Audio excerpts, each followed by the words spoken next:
چه بسا رنگ پوسته ها خیلی ها سبز است، اما اگر بر خدا قسم بخورن خدا قسمشون رو اجابت میکنه. خبر به رسول الله صلی الله علیه وسلم رسید. ابوذر پشیمان شد، دست به دامان بلال شد.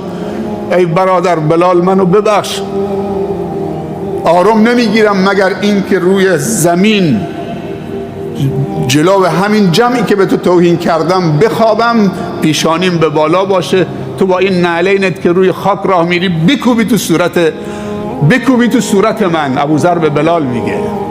ابوذر غفاریه، از قبیله غفاره.